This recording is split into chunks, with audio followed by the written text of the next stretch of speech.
Assalamualaikum warahmatullahi wabarakatuh. Alhamdulillah wassalatu wassalamu ala Muhammad ibn Abdullah sayyidina wa maulana wa ala alihi wa sahbihi ajma'in, amma ba'd. Kembali berjumpa dengan saya di channel Ocu LC Ngaji OLN dalam konten ngaji ilmu nahu dengan membaca kitab Jami' ad-Durus al-Arabiyah karangan Syekh Mustafa Al-Ghalayini. Para rekan-rekan pecinta ilmu nahu yang dirahmati Allah, baik, kita lanjutkan kajian kita tentang ilmu nahu, di mana sebelumnya kita sudah membahas tentang pengantar dari isim-isim mansub atau mansubat al-asma. Kemudian kita lanjut kepada isim mansub yang pertama, yaitu maf'ul bihi, dan kita sudah membaca atau membahas juga tentang definisi dan jenis-jenisnya. Maka pada pertemuan atau pada video kali ini kita akan membahas poin berikutnya, yaitu tentang ahkam al-maf'ul bihi, hukum-hukum terkait dengan maf'ul bihi. Untuk itu mari kita lihat slide berikut ini.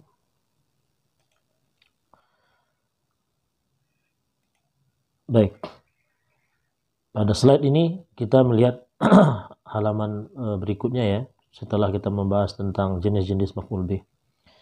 Kita mulai. Bismillahirrahmanirrahim.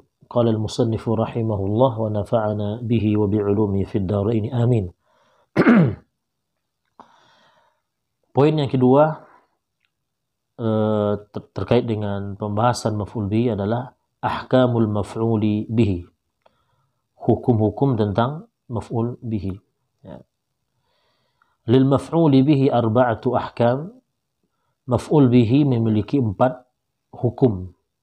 Maksudnya ada 4 ketentuan tentang maf'ul bihi ini. Mana yang 4 itu? Mari kita lihat. Yang pertama, annahu yajibu nasbuhu. Maf'ul bihi itu hukumnya wajib nasab. Artinya ini peraturan atau ketentuan tentang maf'ul bihi yang berkaitan dengan hukumnya, hukum i'rabnya. Maka maf'ul bihi itu dia wajib nasab, ya, sekali lagi wajib nasab. Maka maf'ul bihi itu tidak ada yang hukumnya marfu', tidak ada yang hukumnya makhfud, ya, atau lebih singkatnya tidak ada yang rafa', tidak ada yang khafad, apalagi jazam, ya. Tapi hukum maf'ul bihi itu dengan berbagai macam jenisnya nanti itu hukumnya adalah nasab atau mansub. Nah, cuman yang berbeda itu nanti adalah tanda nasab yang dipakai. Baik, di sini saya contohkan ra'aitu, ya, asadan, ra'aitu muslimatin, ra'aitu muslimina. Baik. Kata asadan di sini, muslimat, muslimin, ini jelas maf'ul bihi statusnya atau posisi i'rabnya. Nah, cuman yang membedakan antara 3 ini adalah pada kata asadan saya ulangi, 3 kata yang saya garis bawah ini dalam 3 kalimat ini itu posisinya sama-sama sebagai maf'ul bihi dan juga sama-sama hukumnya nasab. Yang membedakannya adalah tanda nasab yang dipakai. Maka kita lihat pada asadan ini dia maf'ul bihi, hukumnya nasab atau mansub, cuman tanda nasab yang dipakai adalah fathah, ya. Tanda nasabnya adalah fathah dhahirah fi akhirih. Kemudian pada kata muslimat ini juga posisinya di sini sebagai maf'ul bihi, hukumnya juga nasab, tapi tanda nasab yang dipakai adalah kasrah dhahirah, ya, kasrah yang dipakai. Ya, baik, kasrah. Tentunya yang saya lingkari ini bukan kasroh sesungguhnya, ini syakalnya sama dengan asadan ini bukan kasroh sebetulnya, ya, karena kasroh atau fathah itu adalah gerak bibir ketika mengucapkannya. Adapun yang saya lingkari ini namanya syakal, atau kalau bahasa kitanya baris, ya, di dalam bahasa istilah nahunya atau bahasa Arabnya syakal. Baik, jadi muslimatin ini juga nasab, tetapi tanda nasabnya adalah kasrah. Dan kata muslimin di sini juga maf'ul bihi, ya. Maf'ul bihi juga hukumnya juga nasab, tetapi tanda nasabnya adalah dengan ya. Jadi huruf ya di sinilah, ya, huruf ya inilah tanda nasabnya. Jadi alamat an-nasab. Nah, jadi walaupun sama-sama nasab hukumnya, tapi tanda nasab yang dipakai belum tentu sama, ya, belum tentu sama. Baik, itu dia mengenai penjelasan hukum yang pertama, hukum maf'ul bih, yaitu yang namanya maf'ul bihi itu hukumnya harus nasab. Baik, kemudian hukum atau ketentuan yang kedua adalah annahu yajuzu hadfuhu lidalilin. Maf'ul bihi itu boleh hukumnya dihilangkan dari kalimat atau dari jumlah atau dari kalam di mana dia berada sebetulnya. Boleh dihilangkan, boleh dihadzafkan, boleh dihilangkan. Kenapa boleh? Lidalilin, karena ada petunjuk. Karena ada petunjuk atau indikator yang menunjukkan maf'ul bih yang dihilangkan itu. Jadi dalam kalimat itu umpamanya ada indikator yang nanti akan menunjukkan pembaca kepada maf'ul bih yang dihilangkan itu. Jadi pembacanya ditahu, oh ini ada maf'ul bihnya nih yang dihilangkan. Nah, jadi boleh dihilangkan maf'ul bihi dalam sebuah kalimat atau dalam sebuah jumlah atau kalam, asalkan ada petunjuk yang menunjukkan maf'ul bih yang dihazabkan itu. Nah, di sini musannif atau penulis memberikan contoh ra'atil masyiyah. Ra'ati al-masyiyah. Baik, ra'at ini atau ra'a ini tentu fi'il, ya. Ta ini tentu huruf ta ta'anis.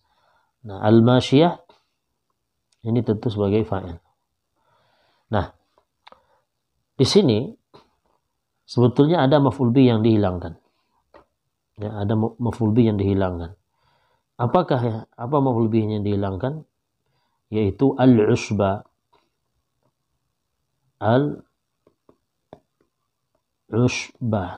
Nah, ini. Inilah dia maf'ul bih yang dihilangkan. Itu yang dihazafkan dari kalimat ini tadi. Al-usba ini adalah sebagai maf'ul bihnya, hukumnya nasab, tanda nasabnya fathah. Nah, apa namanya tadi? Di maf'ul bih ini dia dihilangkan. Nah, cuman dia ada indikatornya, ada petunjuk yang menunjukkan bahwa dalam jumlah ra'at al-masyiyatu ini ada maf'ul bih yang dihilangkan. Petunjuknya mana? Petunjuknya mungkin qarinahnya sudah qarinah atau petunjuknya uruf gitu, uruf, ya. Atau mungkin kata ra'at ini. Kalau kita lihat kamus, ra'a, ya, atau ra'a yang disambungkan dengan al-masyiyah itu artinya sarahat. Sarahat itu artinya lepas, ya, lepas, tidak digembalakan. Jadi dilepas begitu. Al-masyiyah ini kalau kita lihat dalam kamus lagi, ini maknanya adalah hewan ternak seperti al-ibil, ya. Al-baqar. Kemudian yang ketiga al-ghanam. Cuma di situ dijelaskan dalam kamus, dalam mu'jam, kebanyakan kata al-masyiyah ini itu dipakaikan atau digunakan untuk menunjukkan al-ghanam. Jadi kita artikan di sini ghanam saja, kambing. Nah, jadi ra'at al-masyiyatu atau ra'atil masyiyatu. Jadi kalau kita artikan secara jadi begini. Kambing-kambing lepas. Nah, kata ra'at ini dia bukannya sekedar lepas pergi main-main, tidak. Ra'at atau ra'a ketika dihubungkan dengan al-masyiyah itu lepas untuk memakan makanan atau memakan rumput-rumput. Jadi ketika ra'a dihubungkan dengan kata al-masyiyah, maka itu artinya kambing-kambing itu dilepas untuk makan gitu, cari makan. Nah, dan itu identik dengan kambing itu memakan rumput-rumput, dan itu di padang apa namanya itu, di kawasan yang biasanya ada rumput-rumput, padang rumput ya begitulah. Jadi al-usba ini kalau kita lihat di kamus artinya al-kala. Al-kala at-tayyib. Al-kala ini ya padang atau tempat di mana di situ tersedia rumput-rumput makanan kambing. Nah, jadi ketika disebut ra'at al-masyiyah yang kita artikan dengan kambing-kambing lepas untuk mencari makanan rumput, maka otomatis itu maf'ul bihnya sudah langsung kita tangkap, yaitu kata al-usbah, padang rumput atau rumput-rumput yang ada di padangnya, di tempatnya. Nah, jadi kata ra'at atau katakanlah secara uruf ketika kambing dilepas untuk mencari makanan rumput, maka kita akan langsung terkoneksi, pikiran kita langsung tersambung kepada rumput-rumput yang ada di tempat padangnya, tempat padang rerumputannya. Jadi inilah yang membuat inilah yang menunjukkan bahwa ada maf'ul bih yang dihilangkan dalam contoh ini. Baik. Ini penjelasan tentang contoh ya, tentang contoh dari maf'ul bih yang dihilangkan karena ada, atau katakanlah karena sudah ada tandanya. Sekarang mari kita lihat contoh yang berikutnya. Wa yuqalu, dan contoh yang kedua, artinya contoh yang kedua ini adalah tanya jawab. Jadi ada yang bertanya, hal ra'aita khalilan? Hal ra'aita khalilan? Nah, jawabannya apa? Ra'aitu. Nah, sini positif nanya ke negatif. Hal ra'aita khalilan? Jawabannya ra'aitu. Nah, di sini di kata ra'aitu ini kan itu ada fi'il ya. Ra'a itu fi'il. Tu ini fa'il. Nah, kalau kita lihat ke teks pertanyaan, situ disebutkan khalilan. Ini maf'ul bih. Ya, maf'ul bihi. Apakah kamu melihat si Khalil? Jawabannya saya lihat, atau na'am, saya melihat. Tentu di sini ada ya, tentu logikanya harus ada yang dilihat dalam jawabannya. Karena nggak mungkin dalam jawaban itu tidak ada objek yang dilihat. Nah, cuman di sini tak disebutkan. Nah, ini menunjukkan bahwa maf'ul bihnya ada sebetulnya. Ya, ada maf'ul bih sebetulnya, cuman dia tidak disebutkan. Ya, kenapa? Karena sudah ada petunjuk yang menunjukkan siapa itu objek yang dilihat. Kita lihat di teks pertanyaan jawabannya. Maka ra'aitu di sini, ini maf'ul bihnya ada sebetulnya, cuman tidak disebutkan. Ya, ra'aituhu. Dhamir kembalinya ke Khalil. Ra'aituhu. Nah, inilah yang menjadi maf'ul bih yang tidak disebutkan karena sudah ada petunjuk yang menunjukkan bahwa maf'ul bih dari ra'aitu dalam teks jawaban itu juga adalah yang objek yang dilihat dalam teks pertanyaan ini, khalilan di sini. Baik, kemudian contoh berikutnya adalah qala ta'ala, firman Allah Ta'ala. Ini diambil dari firman Allah Ta'ala, ma wadda'aka rabbuka wa ma qala. Ya, ma wadda'aka rabbuka wa ma qala. Yang menjadi syahidnya di sini adalah wa ma qala ini. Wa ma qala. Wa ma qala. Wa ma qala. Baik. Sebelumnya ada kata ma wadda'aka rabbuka. Ini sebelumnya. Wa ma qala. Qala sini artinya abghadha, membenci. Abghadha. Baik. Di sini disebutkan Tuhanmu tidak meninggalkanmu dan Tuhanmu juga tidak membenci. Nah, membenci siapa? Tentu lagi-lagi ya maf'ul bihnya di sini objek yang dibenci atau siapa yang dibenci. Siapa yang tidak dibenci Tuhanmu itu ya otomatis ke Nabi Muhammad juga, karena di sini tujuannya ke Nabi Muhammad. Engkau Nabi Muhammad tidak ditinggalkan Tuhanmu, atau Tuhanmu tidak meninggalkanmu Muhammad. Dan juga Tuhanmu itu tidak membenci, tentumu juga. Maka qala di sini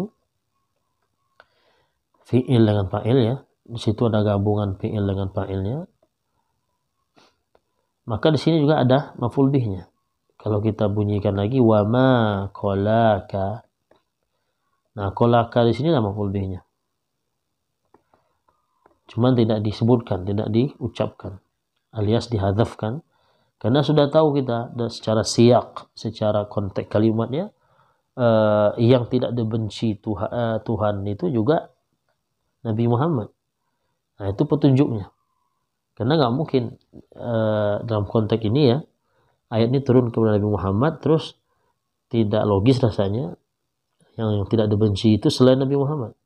Tuhan tidak meninggalkanmu dan tidak membenci orang lain gitu, nah mungkin, karena di sini konteks ayatnya tentang penjelasan yang terkait dengan Nabi Muhammad SAW, tentang diri Nabi Muhammad sendiri. Maka di sini jelas bahwa di sini pada wa maqala ini ada maf'ul bih, ada objek yang dia pada awalnya ada tapi tidak dihilangkan atau dihazafkan karena sudah bisa diterima karena ada dalil yang menunjukkan keberadaan maf'ul bih yang dihilangkan itu. Baik, ini contoh dari firman Allah Ta'ala. Kita lihat sekarang satu contoh lagi dari Quran. Wa qala ma anzalna 'alaikal Qur'ana litashqa illa tadhkiratan liman yakhsha. Kita fokus pada liman yakhsha ya. Ini menjadi syahidnya liman yakhsha. Ya. Liman yakhsha. Pada kata yakhsha ini tentu ada fi'ilnya yakhsha, ada fa'il di dalamnya, dhamir mustatir wujuban, ada huwa di situ, yakhsha. Takdirnya huwa. Huwa di sini kembalinya ke tentu ke man di sini ya. Jadi Allah akan menyebut dalam ayat ini, kami tidak menurunkan Quran kepadamu supaya kamu celaka, kecuali dalam artian kami menurunkan Quran ini bukan untuk mencelakakanmu. Terus untuk apa? Ya, kecuali kami atau hanya kami menurunkan itu untuk tazkiratan, peringatan. Buat siapa? Bagi orang yang takut. Bagi orang yang takut. Nah, pertanyaannya takut pada apa atau takut pada siapa? Maka di sini lima yakhsha di sini ada maf'ul bih. Ya, ada maf'ul bih yang dihilangkan. Kalau kita bunyikan Allah. Nah, di sini. Jadi Quran itu diturunkan untuk memperingatkan atau sebagai peringatan bagi orang yang takut kepada Allah. Jadi kata Allah ini yang dihilangkan sehingga lafzul jalalah di sini sebagai maf'ul bihi, sebagai maf'ul bihi-nya. Baik. Yang dihilangkan mahdzuf. Karena secara konteks, secara fi'il yang sebelumnya itu sudah mengarah kepada Allah Subhanahu wa taala. Baik. Kemudian musannif mengatakan wa qad yunazzalul muta'addi manzilatal lazimi, dan terkadang fi'il muta'addin itu diposisikan pada posisi fi'il lazim. Artinya dia disamakan dengan fi'il lazim, sehingga nanti maf'ul bihnya itu dianggap sudah tidak ada, memang tidak ada sama sekali. Kenapa? Kok bisa fi'il muta'addi itu dalam beberapa kondisi disamakan dengan fi'il lazim? Li'adami ta'alluqi ghardin bil maf'uli bihi. Karena tujuan atau maksud tidak lagi terkait dengan maf'ul bih. Maksudnya tidak ada lagi tujuan dan maksud tertentu dari penyebutan maf'ul bih. Jadi nggak ada lagi maksud yang ingin dicapai dari penyebutan maf'ul bihnya. Jadi kalau disebut maf'ul bihnya nggak ada target lagi, tidak ada maksud, tidak ada manfaat yang diinginkan dari penyebutan maf'ul bihnya. Ya kalau sudah tidak ada manfaatnya, tidak ada tujuan yang ingin didapatkan, dicapai dari penyebutan maf'ul bih, ya untuk apa maf'ul bihnya dibuat? Maka samalah jadinya fi'il lazim. Menjadi maf'ul bihnya menjadi tidak ada sama sekali lagi karena memang tidak ada tujuan dari penyebutannya. Nah, resikonya konsekuensi dari tidak adanya manfaat atau tujuan untuk menyebutkan maf'ul bihnya, fala yudhkaru lahu maf'ulun wala yuqaddar. Maka maf'ul bihnya menjadi tidak perlu lagi untuk disebutkan dan juga tidak perlu lagi untuk ditakdirkan. Disebutkan juga nggak perlu, ditakdirkan dalam artian dia ada cuman tak disebutkan gitu, nggak juga perlu. Dianggap memang tidak ada lagi, memang diposisikan maf'ul bihnya tidak ada sama sekali. Ya kalau sudah begitu fi'il muta'addin sama jadinya dengan fi'il lazim. Nah kita lihat contohnya. Kaqaulihi ta'ala, seperti firman Allah Ta'ala, hal yastawil ladzina ya'lamuna wal ladzina la ya'lamun. Di sini fi'ilnya adalah ya'lamun. Di sini diulang 2 kali. Ya'lamun di sini itu jelas tidak ada maf'ul bihnya. Ya'lamun pertama, ya'lamun kedua tidak ada maf'ul bihnya. Sementara kita tahu ya'lamun itu atau fi'il ya'lam itu jelas dia fi'il muta'addin. Karena ya'lam ini kan artinya mengetahui. Mengetahui. Tentu mengetahui. Kalau mengetahui tentu ada objeknya ya. Enggak mungkin mengetahui tapi enggak tahu, tidak ada maklumnya, tidak ada yang diketahui. Nah, cuman di sini dalam ayat ini stressing atau poin penting dari ayat ini sebetulnya bukan membicarakan atau ingin menjelaskan objek yang diketahui, tidak. Ayat ini dia fokus pada membandingkan antara orang yang tahu dengan yang tidak tahu, orang yang berpendidikan dengan yang tak punya pendidikan. Soal pendidikannya apa? Apakah dia dulu jurusan ekonomi, jurusan agama, jurusan hukum? Itu tidak dihiraukan. Itu tidak menjadi topik atau poin-poin pembahasan di ayat itu. Artinya bukan itu poin pembicaraannya, bukan itu poin yang dimaksud.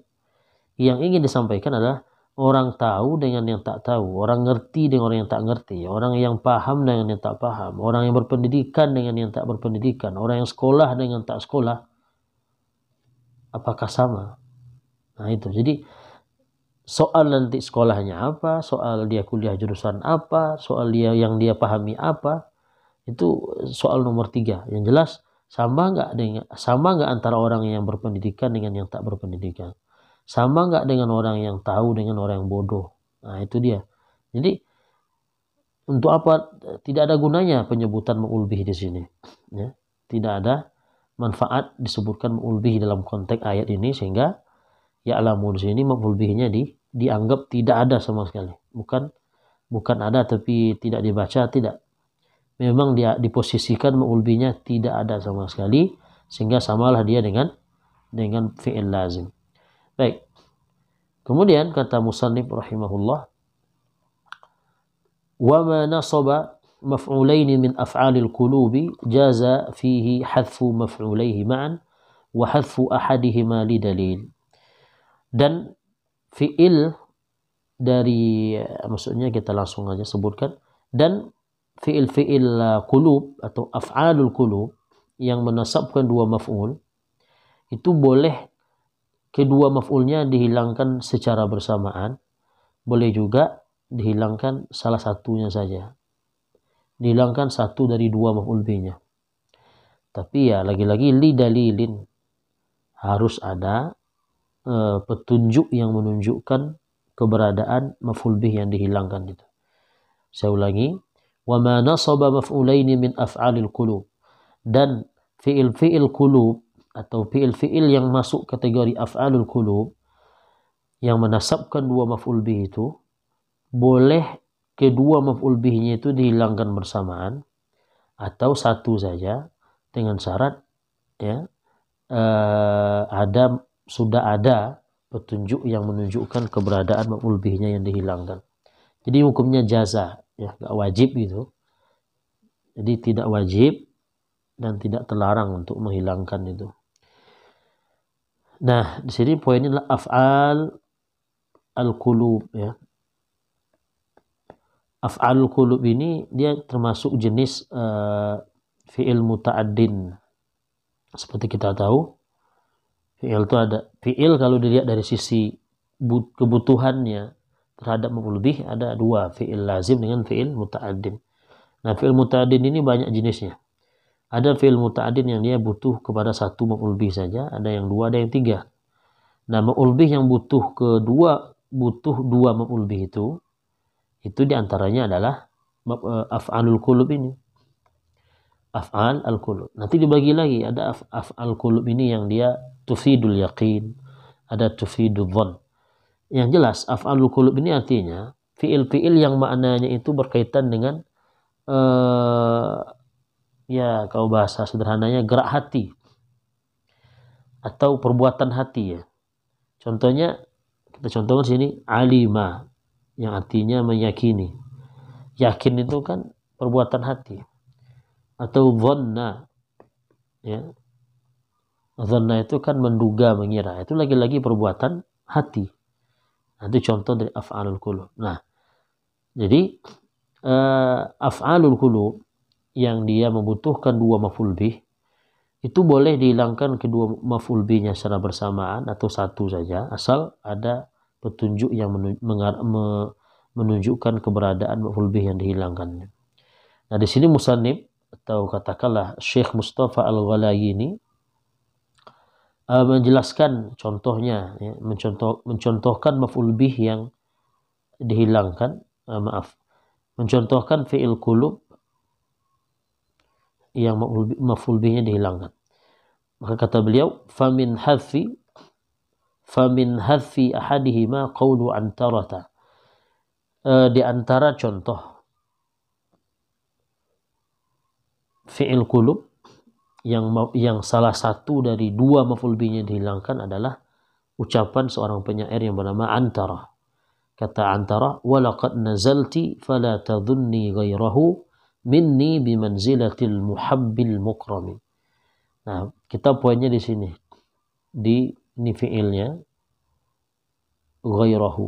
Jadi fala tadhunni, ya, ghairahu, fala tadhunni ghairahu. Tadhunni di sini ada fi'il dhanna yadhunnu. Kemudian ya di sini sebagai fa'il karena mukhatab audiennya perempuan, anti, ya. Fala tadhunni anti gitu. Ghaira, nah sini ghaira ini menjadi maf'ul bih pertama. Nah, pertanyaannya maf'ul bih yang kedua mana? Nah, kata ulama nahwu, kata musannif kita ini, maf'ul bih yang keduanya adalah waqi'an. Inilah dia yang menjadi maf'ul bih kedua dari fi'il qulub yang bersini berupa dhanna yadhunnu. Nah, kita lihat. Jadi ucapan penyair ini mengatakan begini, walaqad nazalti, kamu sudah berada, sudah menempati. Ini kita artikan secara bebas saja. Walaqad nazalti minni, gitu. Kamu sudah berada, sudah menempati hatiku. Jadi minni sini min qalbi. Jadi sederhananya walaqad nazalti fi qalbi. Kamu wahai perempuan, ini dia mengarahkan ke perempuan yang dia cintai. Kamu wahai kekasihku sudah menempati hatiku, sudah berada di hatiku, ya. Sudah menempati hatiku bimanzilatil muhabbil mukram. Seperti posisi seseorang yang dicintai dan dimuliakan. Jadi dia bilang sama kekasihnya, duhai kekasihku, engkau itu di hatiku sudah seperti orang yang dicintai dan dimuliakan. Nah, kalau sudah begitu, fala tadhunni ghairahu waqi'a. Maka jangan lagi mengira atau jangan lagi menyangka nanti selain dari yang posisi al-muhab al-mukram ini, jangan dikira selain itu yang akan terjadi. Pokoknya kamu sudah berada di hatiku dengan posisi sebagai orang yang dicintai dan yang dimuliakan. Nah, yang selain dari itu tolong jangan dibayangkan, jangan diduga-duga lah. Jangan berprasangka yang enggak selain dari apa yang saya bilang itu. Pokoknya kamu di hatiku orang yang saya cintai, orang yang saya muliakan. Nah, jangan lagi bayangkan selain dari itu. Nah, fala tadhunni ghairahu waqi'a. Jangan lagi selain itu kamu bayangkan terjadi. Nah, maka waqi'an di sini sebagai maf'ul bih yang kedua. Maf'ul bih pertamanya disebutkan yaitu ghairah. Tapi maf'ul bih yang kedua ini tidak disebutkan. Baik. Maka di sini kata Syekh Mustafa, ai fala tadhunni ghairahu waqi'an. Di sini dia menjelaskan fi'il tadi. Fala tadhunni ghairahu, ghairah sini maf'ul bih kedua, kita kasih kode mim. Waqi'ah di sini maf'ul bih yang kedua. Yang waqi'ah di sini yang tidak disebutkan. Baik, kemudian wa min hafihi ma ma'an qawluhu ta'ala, dan di antara contoh fi'il qulub yang kedua maf'ul bihnya secara bersamaan dihilangkan adalah firman Allah Ta'ala, aina syuraka'i alladzina kuntum taz'umun. Fokus pada taz'umun. Di sini kata Syekh Mustafa Al-Ghalaini, taz'umunahum syuraka'i. Ini takdirnya atau bunyi dasarnya. Taz'umun kita bunyikan dulu. Taz'umun ini tentu ada fi'il sini ya. Juga ada fa'il. Fa'ilnya waw di sini. Waw jama' di sini. Nah, taz'umun, za'ama yaz'um ini fi'il muta'addin, butuh maf'ul bih, dan dia af'al qulub di sini. Kamu meyakini. Nah, berarti perbuatan hati. Nah, tentu butuh dua maf'ul bih. Di sini disebutkan oleh musannif maf'ul bih pertamanya hum, kemudian maf'ul bih keduanya adalah syuraka'i. Baik. Taz'umunahum syuraka'i. Ini maf'ul bih pertama, ini maf'ul bih kedua. Baik. Ini dua-duanya tak disebutkan di ayat itu. Hanya disebutkan taz'umun, kuntum taz'umun. Aina syuraka'i, mana syuraka'i, sekutu-sekutuku, ya, tandingan-tandinganku, yang kalian dahulu meyakini. Nah, meyakini apa? Tentu ada pertanyaan, meyakini apa? Yang kalian dulu meyakini. Nah, maka kalau kita lihat konteks kalam, siyaqul kalam, maka kita akan paham. Meyakini apa? Tentu yang dulu kalian meyakini mereka, hum, meyakini mereka. Tentu hum di sini adalah ya asnam atau sesembahan yang selain Allah. Yang kalian dulu meyakini mereka, sesembahan kalian dulu di dunia selain saya, syurakai, sebagai sekutu-sekutuku, tandingan-tandinganku. Nah, jadi jelas ini maf'ul bih yang kedua. Jadi kata Allah, mana tandingan-tandingan saya yang kalian dulu yakini mereka atau sesembahan kalian dulu di dunia itu selain saya, yang kalian yakini mereka itu sebagai tandingan-tandinganku, syurakai. Nah itu. Jadi konteks kalam itu sudah menunjukkan bahwa taz'umuna itu ada dua maf'ul bihnya dihilangkan, yaitu hum dengan syurakai dalam konteks ini. Baik, kemudian terakhir contohnya wa min dzalika qauluhum, dan juga termasuk dari fi'il qulub yang dua maf'ul bihnya dihilangkan bersamaan adalah man yasma yakhal. Man yasma yakhal. Fokus pada kata yakhal. Yakhal ini itu termasuk fi'il qulub, ya, fi'ilul qalb. Ya khalu, ya khalu. Khala ya khalu. Ini artinya dhanna. dia masuk fi'il qulub yang memberikan faedah adh-dhann, dugaan, ya, mengira. Jadi dalam contoh ini apa? Man yasma' yakhal. Siapa yang mendengar? Man yasma', siapa yang mendengar? Yakhal, niscaya dia menduga. Niscaya dia mengira atau menyangka. Tentu ada pertanyaan, menyangka apa, mengira apa? Nah, disinilah perlunya penjelasan maf'ul bihnya. Fokus pada baik kita tulis yakhal ma yasma'uhu haqqan. Ma di sini ini maf'ul bih pertama, ya. Haqqan di sini maf'ul bih kedua. Jadi siapa yang mendengar, niscaya dia, yakhal ini tentu fi'il, ya. Ada fa'il situ dalamnya, ada huwa takdirnya, ada dhamir mustatir takdirnya huwa dalam yakhal ini. Siapa yang mendengar, niscaya dia menduga atau dia akan menyangka dan mengira. Mengira apa? Ma, apa yang dia dengar itu haqqan, benar. Jadi siapa yang mendengar, yasma, sebetulnya yasma ini pun maf'ul bihnya tidak disebutkan, ya. Yasma di sini juga tak disebutkan maf'ul bihnya. Baik. Siapa yang mendengar apa yang dia dengar gitu, atau siapa yang mendengar ucapan, katakanlah begitu, ya. Niscaya dia akan menduga, dia akan mengira apa yang dia dengar itu haqqan, benar. Siapa yang mendengar sebuah ucapan, maka dia niscaya atau dia akan mengira apa yang dia dengar tadi, ucapan yang dia dengar tadi itu haqqan, benar. Maka di sini yakhal di sini maf'ul bihnya dihilangkan dua-dua secara bersamaan karena sudah ada indikator yang menunjukkan ke sana. Karena tak mungkin